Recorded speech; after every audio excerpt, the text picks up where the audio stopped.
What is going on, guys? It is John from Pistons Territory with my boy Mateo. We are back for the sequel. What's up, Mateo? What's good? What's good? Nothing much in Pistons land. You know how it is. You know how it is. Yeah, we can turn this music off now. Well, what's going on, guys? We're back. Took a little bit of a break after this rough road trip, and Pistons are 3-15. Do you remember what they started off last year? It had to be similar to this, right?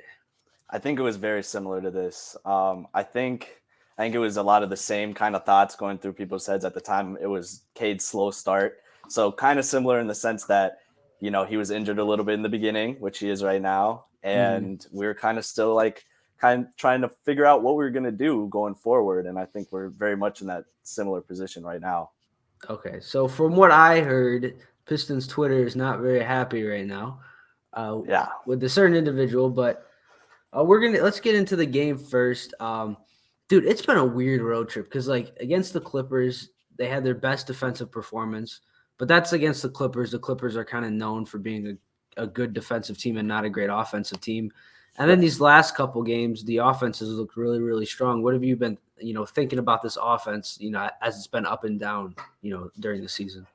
I mean, one of the biggest contributors that I've seen is the difference that Alec Burks has made for us so far. Like, that's been pretty obvious.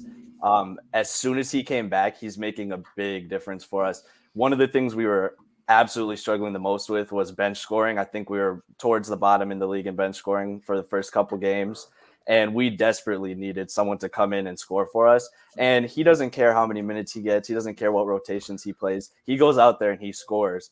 And he has been doing that the last couple games, and that's especially been evident these last couple on the road trip.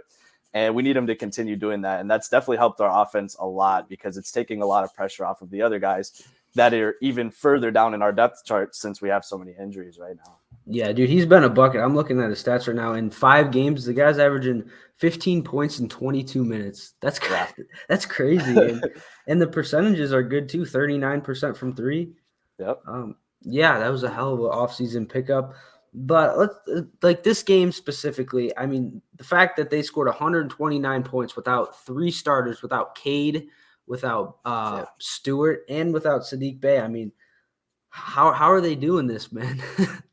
I don't know. They had 70 points in the first half, which was our highest first half total all season. And for the first time in a while, I was like, wow, we're actually keeping up with NBA pace, because normally we're not keeping up with modern NBA pace. No. And it was good to see that for sure. Yeah. One thing I would like to say is I think going into this season, I think we thought the depth was going to be pretty good for this team. And I think we saw that tonight with all the injuries that we had. But to see guys like Corey Joseph, who I know, listen, I hate Corey Joseph. I know a lot of people don't like him. Oh, man. But man balled out tonight, 12 points in 15 minutes. Kevin Knox, dude. Kevin Knox had 11 points, man. What is going on? He shot well too. Yeah. I mean, that's why I'm kind of really upset that we lost this one, because if you look at the box score, you're like, how did we lose this game? It really looks like a game that we would win. The starters played well. We had good performances off the bench, and there wasn't anyone who particularly played super poorly or anything. So there's definitely something going on there. Well, for me, I what it comes down to me is they just didn't have a closer. And they didn't have Cade Cunningham, and that's basically what it came down to. They got outscored by 8 points in the fourth quarter, and that was basically the game. The game was decided in the fourth quarter. Yeah. And, the Kings, they had De'Aaron Fox, who had 33 points. He was hitting big shots when he needed to, and I think that's really what it came down to, is the Pistons needed somebody to take over this game and close the game, and they just didn't have that. So that's kind of my biggest takeaway from this game. Yeah. I mean, I think we're also feeling the difference of not having Isaiah Stewart now more than ever too. We're lacking when it comes to rebounding. We're getting in foul trouble early. We're not sure what we're doing on our rotations. Oftentimes our rotations are happening because of emergencies almost. Guys are getting in foul trouble. Guys are getting hurt. These aren't normal rotations that we want to have. And they're putting us in tough situations and mismatches and stuff like that. So I think we really miss Isaiah Stewart right now too. Obviously, He's our starting center, but we miss his rebounding, we miss his defense, we miss his switch ability. And he's also someone who has been able to play in late game situations for us because he's been able to shoot now too. So not having him, especially when we're trying to close a game like this one that's close, is definitely not going to help. Yeah, me personally, I've never been a big Isaiah Stewart fan. I was pretty hard on him to start the season. But I have to admit, he's probably either our second or third best player, most important player, just because what he does rebounding wise. And like I said, this team, they're a much better team with him on the floor. And I mean, we can segue that into Bagley. I know we talked about him a little bit on our last couple shows, but tonight, 20 minutes, 15 points. What did you see from him? Anything? He was playing against his former team, so it was, I would say, a big game for him in a way. Yeah, no, I mean, I was glad that he seemed to come into it with a lot of energy, as anyone would when they're going against their former team. And he was getting rained in boos all night.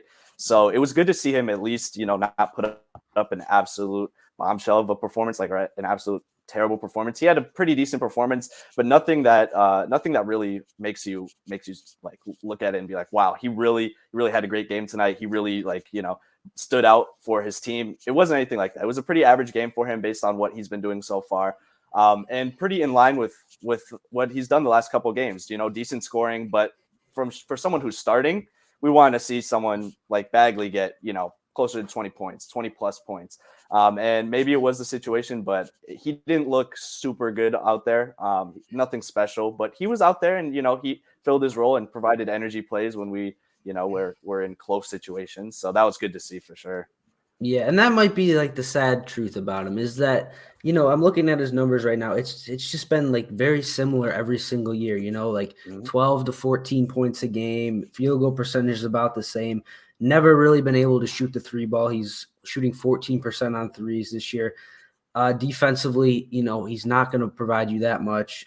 Career low in rebounds. Again, it's only been 5 games, but I think Pistons fans are just going to kind of have to accept that this is the type of player he is. And, there's nothing wrong with that. But, as a starter in this league, I don't know if he's a starter on a good team in this league.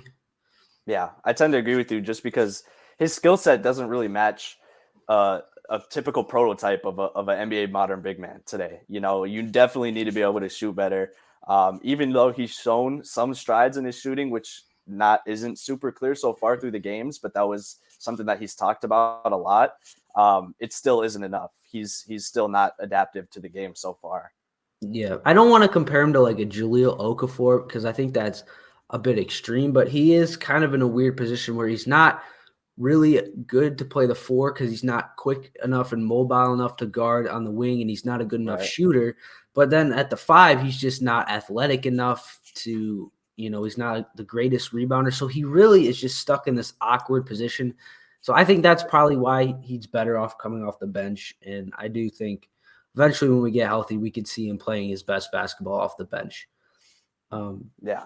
But another guy I want to get to is Jaden Ivey, man, because he's been really fun to watch, but it's been like a tale of two. I wouldn't say a tale of 2 seasons, but tonight, man, he was 4 of 4 from 3. And I think last against the Lakers, wasn't he like 1 of 8 or 1 of 9 from 3? Yeah, he was 1 of 9. Because like I was really worried about his 3-point shooting. Like, I don't know. You're still obviously impressed with Jaden Ivey, but what do you want to see from him? Now that Cade is going to be potentially out for an extended period of time, what do you think we could see from Jaden Ivey? I think the most important thing is shot selection. I mean, if he's going to be our leader now, both our focal leader, our scoring leader, and someone who we're looking to close games, he absolutely needs to clean up his shot selection, which is something that'll come just with playing time naturally. But it's something that can have an immediate impact on our success now. So a game where he's shooting 1 for 9 from 3, say you cut half of those 3-pointers, he's shooting only 4. That's, I think, a better target he should be shooting for. I don't think there's almost any night where he needs to be shooting 9 3-pointers. If I'm keeping it honest, he's a decent shooter. He's not bad. He's not good. Like you said, we see kind of both sides, but there's no games where he needs to be shooting that many. And I think that's something that he can develop into, taking better shots, whether it's mid ranges. He doesn't take a ton of mid range shots. It's normally either a drive or a 3. whether it's working on, some sort of other type of bag in the mid range. I would like to see him expand that a little bit. But that's obviously, wishful thinking because he's already doing a ton for us at a very young age. So. Oh yeah, 17 points a game. I would have never expected that. And I mean, 43% from the field, 33 from three. That's kind of where I thought. I think the field goal percentage is a little higher than I thought. But you can't really complain about Jaden Ivey at the end of the day. He's a rookie, Yeah, exactly. But another player I want to get to is, with the Cade injury, do we have a timetable yet? Are we still kind of on the fence about how long he's going to be out for? Because I was kind of out of the loop on that. Are we still just waiting to hear from that? Yeah. I mean, it's no update right now. It's basically, it could be anywhere from a couple weeks to the whole season is basically all we know right now, which is really kind of scary a little bit to think about. And we'd all like to know more, obviously. And I think it actually raises some questions about what's going on with our medical staff, because Cade has had a lot of very similar issues, and they haven't been super transparent about what's going on with him and how they're handling things. And it honestly hasn't seemed like it's been working out very great. But, I don't know what's going on behind the scenes there, so I can't really speak to that. But that's always something to just keep in mind when someone's having recurring injuries, especially one that seems like it shouldn't be that serious with the shin, but ends up being a much more serious thing as we're seeing play out right now. Yeah, and see, I didn't really think of that. I tried to take like the positive stance on it, which is like, okay, Ivy's going to get more minutes. He's going to get more time with the ball in his hand, so that's going to help his development. And I think Killian Hayes getting the opportunity to start and really, I think, not as like a tryout, but really show teams that like, damn, this kid's got some potential and maybe becoming a trade asset for me, for the Pistons. But I don't know. Is there a silver lining in this Cade, injury? Because there could be positives, but at the end of the day, man, you don't want to see Cade out. And this could raise concerns of like, he did deal with injuries last season. Like, is he just going to be an injury-prone player? That's definitely something to be concerned about. Yeah, I mean, if there's a silver lining, it's that like you said, we're going to have more time for our young players to grow and develop. If you want to look at it this way, we might get a higher draft position. But that's really, again, that's all speculative. And so I think at the end of the day, it's really just the playing time is going to shift, and it's going to give more guys opportunities. Like you said, we're going to see a lot more Killian Hayes in starting positions, starting roles, playing starter minutes. And we're going to have to see what he can do throughout the course of his season as, a third-year guard. It's time for him to, be a playable guy, be a playable starter when we need him to be. And this will definitely give him an opportunity to showcase that. Hopefully he does. And tonight, Hayes, he did have his best game. It was against the Lakers, right? 18 points and 9 assists. Looked absolutely great. Tonight, 9 points, 6 assists. That's pretty good, but only 3 of 9 from the field. I wanted him to be a little bit more aggressive in the fourth quarter. He was okay tonight. I mean, I'm not going to complain. He did hit 2 threes again, so his 3-point percentage is slowly climbing up there. But yeah, his threes, he's actually shooting 32% from 3, which if you would have told me that's what he would shoot for the season, it's progress. It's progress, man. Like if he could get to 35 one day, I mean, that's an average 3-point shooter. Yeah.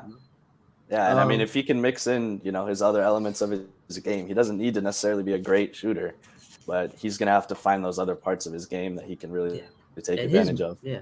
His mid-range is nice, man. Like, he's really – like, that's something that he could be his go-to shot on offense. And I think that's a good point with Ivy, because I really haven't seen Ivy take that many mid-range shots this year.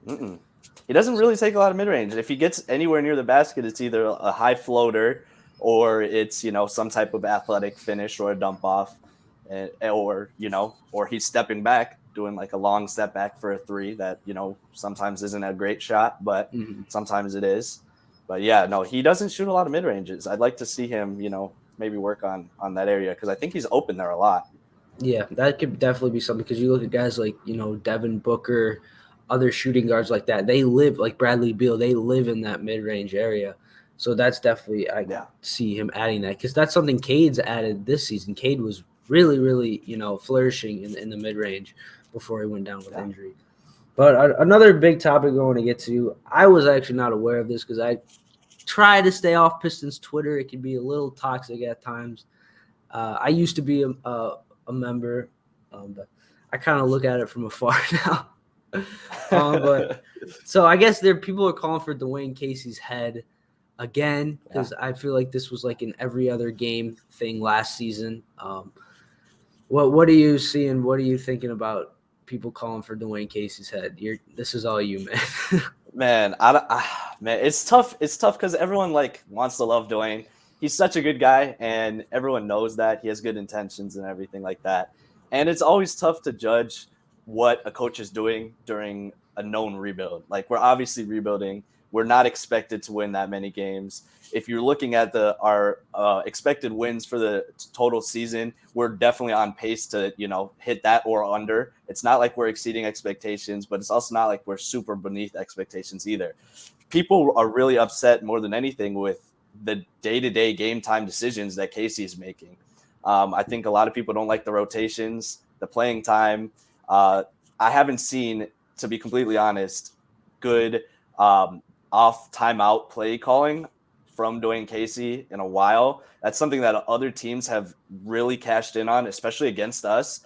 Inbound plays, we get burnt on those all the time, and I never see us do anything super impressive out of it. It's normally just a kick out to the corner or something like that. And so there are reasons to be against Casey. Now, I don't know, should we be calling for him to get fired? I don't know about that one. But I think it definitely raises valid questions about, how long is he going to be here and how long is he going to be the head of our rebuild and our team? And yeah. So my thing is always, if you're going to fire a coach, you have to have a viable replacement. So if can you provide me, can anybody off the top of your head that you can say, all right, we'd be better off with this coach other than Dwayne Casey? I mean, I would say like Ime Udoka, if you count out all his other stuff, he's a coach that, a guy like him, I would say that. I would say a prototype, someone like him, a younger guy, someone has recent relative success and can definitely kind of change the program a little bit. I think getting someone younger is going to be a step that we have to take, especially coming off of guys like Stan Van Gundy beforehand. So I think it's time to, change the narrative a little bit, especially with the, new wave of younger head coaches around the league. It's starting to become a lot more common. So I wouldn't be surprised if that's something we consider in the next couple of years here. Yeah, I can say. Is Quinn Snyder, does he have a job yet? Do you know? I think he's an assistant. Really? I thought he did a pretty good job in Utah, but yeah, he did. He's a bit older too, but I definitely agree. I think younger is the way to go.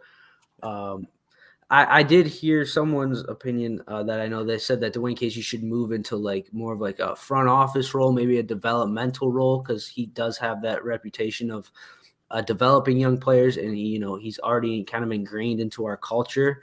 So I could definitely see that, but I think that's more of an off-season move. Yeah. Maybe a coach or an assistant becomes available that Troy Weaver likes. I don't know. I don't think the Pistons lost this game because of Dwayne Casey. I think they lost it because, one, they gave up, 133 points, was it? It was 130. It was 130-something points. 137. 137. Yeah, wow. I lowballed it. You can't give up 137 points. And we are missing 3 starters, which does matter. So I don't see the Dwayne Casey. I don't know. I don't think he's not the problem, Yeah, he's definitely not. He's definitely not the biggest issue we have with the team. He's definitely something that you would want to deal with when you're about to turn the corner, right? We're not right about to turn the corner. We're not a playoff. We're not a coach away from being a playoff team. Not right now. You know what he is? He's a scapegoat. That's actually true. That's kind of what I've come to it. It's just that you have to blame somebody for this, and I just think it's just the reality of the situation. This team is young. This team is injured. This team has not been healthy, really at all, because they finally got their bench back, and now their starters are out. Yeah. And listen, I'm not a Dwayne Casey defender. I don't think he's the greatest head coach in the world. But listen, in his days in Toronto, he did take, a team led by DeMar DeRozan and Kyle Lowry. And those are good players, but those aren't really all NBA caliber No. players. And the supporting cast, I mean, it was okay. Like Jonas Valanciunas, it was a decent team, but I don't know. I don't know if it's a coincidence that as soon as he left Toronto, they win a championship. But you have to take into account that, Pascal Siakam developed. They did trade for Kawhi Leonard. Like Fred VanVleet came out of nowhere. So I don't know. I think he's just an average NBA head coach. I don't think he's bad like some Pistons fans make it out to be. I tend to agree with that. He's not a bad coach. He make bad decisions? Yes. But every head coach makes bad decisions. That happens. And you can't get mad at that every single time. At the end of the day, like these games that we're playing right now are relatively meaningless aside from developmental reasons and chemistry reasons. These aren't games that are really going to affect us in the long run. So it's important to picture the long term and think about, what Dwayne Casey's actually building here and what his intent is. He's trying to build a good group of guys that are going to stick together and hopefully be a core of our team for many years past when he's here, even. Yeah, and it is sad to say that we're 18 games in and we're already saying these games don't really matter. Like it's just like it's hard to say that, but it's like it's getting to the point where it's like, oh, are we gonna have to do like a mock draft video next? Because it's like it sucks. Like already starting to look at guys that we would pick in different ranges. Like we were just doing that this summer. No, I don't want to deal with I don't want to deal with the draft anymore. We've dealt with it. We got the number one pick. We're not getting the number one pick again. It will not happen, bro. Yeah. It's definitely not going to happen again. There's just no way. I mean, we can hope for a high pick at best, but that's not going to be the Victor Wembanyama that everyone's hoping for, at least, unless a miracle happens. Yeah, I'm done with the lottery. I don't want to deal with the lottery anymore. It's always a toss-up every single year. There's always some crazy thing that happens. And, it worked in our favor for Cade Cunningham, and, we be grateful for that. Yeah. And, just keep chugging along. Let's make acquisitions. Let's do some other stuff. We don't always have to depend on just getting a top pick every year to answer all of our problems. And I know this has been very negative, but to be fair, they have every single game on this road trip. They've been in it till the very end, pretty much. There's no blowouts, and I think that's progress. And it doesn't show up in the wins and losses, but it matters at the end of the day. Yeah, and it really makes you really makes you want to see the team at full health, because these are games that you look at and you're like, wow, well, we are one Cade Cunningham away from winning this game, or we are one Isaiah Stewart away from winning this game. And it's hard because it's speculative, but, we want to see them healthy. And, who knows when's the next time we'll see our full lineup healthy again, unfortunately. Yeah, you can make the case if they have Cade, if they have Stewart, they at least probably win 2 out of these 3 road games, I would say. I'd agree. I mean, our problems have mostly been problems that would be solved by just average play from Cade Cunningham and Isaiah Stewart. Like tonight, it was the closing, and it was the rebounding and the defense, and I feel like Isaiah Stewart would have solved a lot of those problems. Absolutely. And I mean, against the Clippers, the Pistons just couldn't score. They needed a go-to score. That's Cade Cunningham. So you make the case they win that game too. And against the Lakers, they were in it till the very end, but at the end of the day, the Lakers had Anthony Davis. The Pistons didn't have a star, and that's Cade Cunningham. So you can make the case they go 3-0 on this road trip if they're healthy. Yeah, no, there's absolutely a world where that happened. I'm not surprised there. I'm not surprised if that were to happen, but it really tells you how much we miss these guys, and I think all Pistons fans are feeling that right now. Yeah, but also you have to take into account this is the NBA. Everyone deals with injuries. It's just something you're going to have to deal with, and it's something you're going to have to overcome. And that's why I think it could be a silver lining with Cade being out, because Ivy's going to get this time to be the number one option so he can step up when Cade is out, because it's going to happen, man. No one is ever going to be healthy 100% of the time. True. Every team deals with injuries. It's always going to be like that, till the day we stop watching the Pistons. We're always going to – well, maybe with future technology, but, It's just something. It's part of the game, Yeah. So you don't want to make excuses and stuff, but I don't know. It's something we have to deal with. You just gotta live with it. You gotta work around it, and it's tough when your number one guy is out. Yeah. And because it's like, especially on a team that doesn't have a super clear number two, Mhm. there are other teams that could survive losing their number one because their number two is also an all-star, and it's like, wow, Mhm. that would be very nice to have. And I'm sure we'll get to that point one day Yeah. when Ivy is a little more developed and when a couple of our other guys are more developed. But as of right now, when Cade is out, it's very tough to find, who's going to be that guy, because you need someone who's going to be that guy. And at times Bojan has looked like he could try, Mhm. but and that was who we were turning to the other day to try to find points against the Clippers, but it really ultimately wasn't enough. Even when he was scoring well, it's just not enough. Yeah.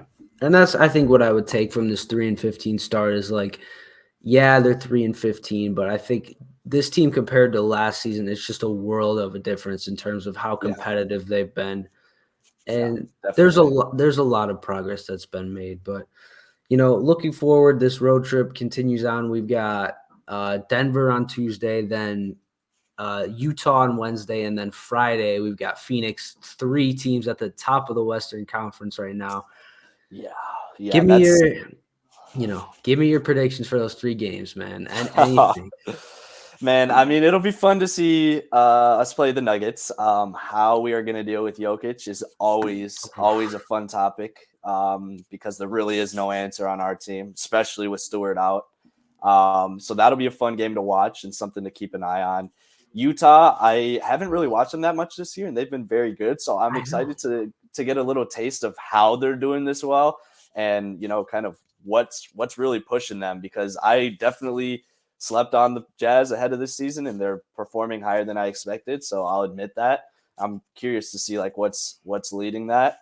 But yeah, no, I mean the overall turnout, I don't think we're going to win any of these games, if I'm being honest. But I'd love to see us pull off one of these close ones. If we can get another close one with one of these teams, maybe we can win one. That would be nice. Yeah, just for like the culture, just get one, man. Like, Please. just tonight, man. Like, I thought they were gonna win tonight. Just win one, man. It's just nice to win every once in a while. Yeah, no, it's hard because all these games, even if we go into the fourth quarter or halfway through the fourth quarter, have even a somewhat marginal lead, we're always on the edge of our seats knowing, are we going to be able to close this? Are we going to be able to finish this? And recently the answer has been no, but all it takes is one good fourth quarter, one good final push, and it really could win us a game that easily, to be honest. Yeah, but yeah. So that's kind of my main takeaways. Is the record is not good, but you just got to look at things to be positive about, and things. Progress. Yes, there's definitely been progress, and hopefully we can see more of that on these next 3 games. Hopefully, just get one win, just one, man. Just one, please. Yeah. But that's all we got for you guys today, man. Hopefully, better things to come. Hopefully, we're not talking draft in early December.